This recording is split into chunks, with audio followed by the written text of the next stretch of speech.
Hey everyone! So today is National Are You OK Day, which, if you're unfamiliar with this, it's a day to promote mental health and make sure everyone supports each other and understands different situations.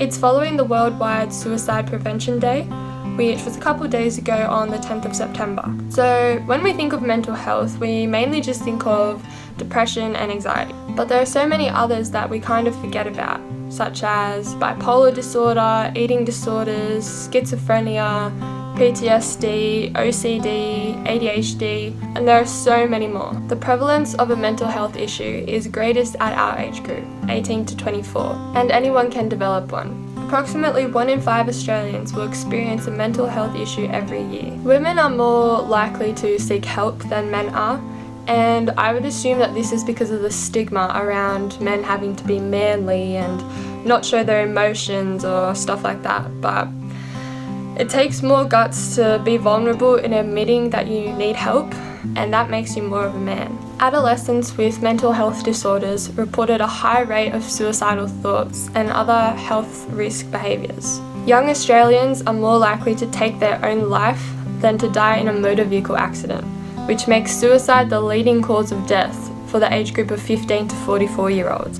I know, I was shocked too. I thought for sure it would be motor vehicle accidents, but can't argue with the Bureau of Statistics. Women have a higher rate of suicidal ideation than men, meaning they think about it more and they plan it more, but men have a higher rate of suicide than women. There's no definitive way to know why this is, but a lot of research says that it's because men don't think things all the way through and think about all the consequences, so they're more likely to act with spur-of-the-moment actions. So please don't ever feel like there's no way out or no other option.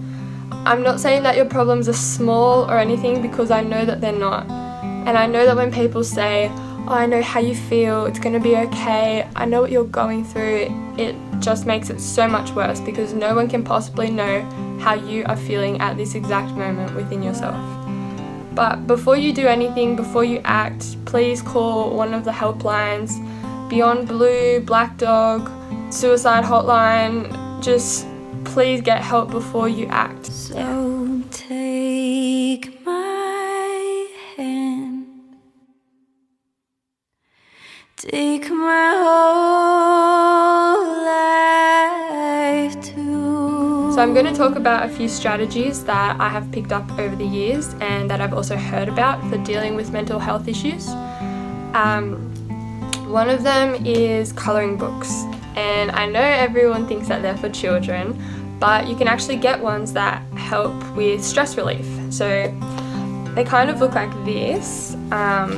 Even if you're not like an artist or anything, it doesn't really matter. They teach you about colours, and then it's just kind of like colouring in, like all different patterns.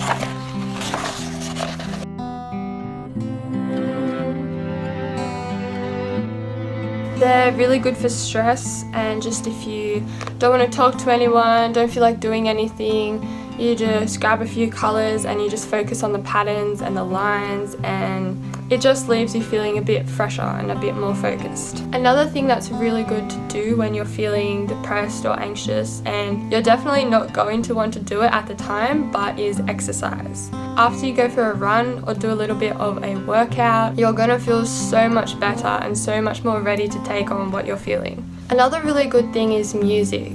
People underestimate the power of music. When you're sad, don't listen to more sad songs, because it just makes it worse. Listening to a really upbeat playlist, songs that remind you of a happy memory, it can really shift your mood into a positive light. Having animals can help your mental disorders a lot. They're used as service dogs for people who have been diagnosed with PTSD, depression, anxiety. They really help give you focus and responsibility, and they're super cute, and I love my dog so much. Also, another thing that's more aimed at ADHD is looking at things. And I know when I say looking at things, it's like, what? I always look at things. But what I mean is, like, if we go back to the book and we look at this leaf. So we look at it and we go, okay, what colours are in it? I've got white, I've got purple, I've got black, I have lines running through it. I have lines diagonally running through it. I have lines going the other way. How many sections do I have?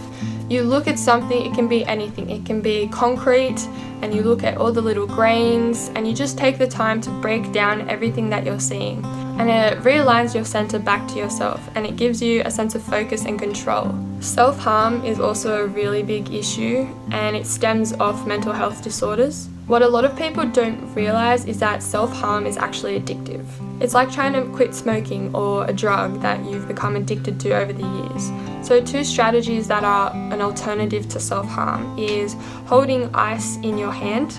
It hurts, but it doesn't do any damage, so it still gives you that sense of physical pain without actually being over the top physical pain. The good thing about ice is that it will melt, so there's an end to the damage, and you can drop it at any time. Another big appeal to self-harm is that it gives you a visual representation of how you're feeling. So to combat this, drawing lines on your wrist where you would usually cut gives you the same visual appeal but without any damage being done. It is so important to have a good network around you, have a good support group, having good friends that don't necessarily have to know what you're going through, but that would just always be there for you and that you can talk to them helps a lot. Parents, teachers, counsellors, don't underestimate the power of someone else listening and offering advice that you wouldn't have thought of before, or even just explaining to you the science about what you're feeling can really put things in perspective as well. There's this story where a few people, I think maybe 10, committed suicide by jumping off a bridge, and the ones that survived said that while they were falling, they realised that all their problems were fixable. I'm definitely not saying that your problems can go away straight away or are small or don't matter, but all I'm saying is that please think everything through and please seek help before you negatively act on anything. Mental health is a serious topic, and I hope everyone enjoys their Are You OK Day. Don't forget to be mindful of other people's situations, and always remember that there is more to meets the eye with someone. There can be a lot of things going on beneath the surface that nobody knows about, and I hope everyone's okay. If not, please again seek help, and please everyone stay safe, have a good Are You OK Day. And for what it's worth, you are not alone.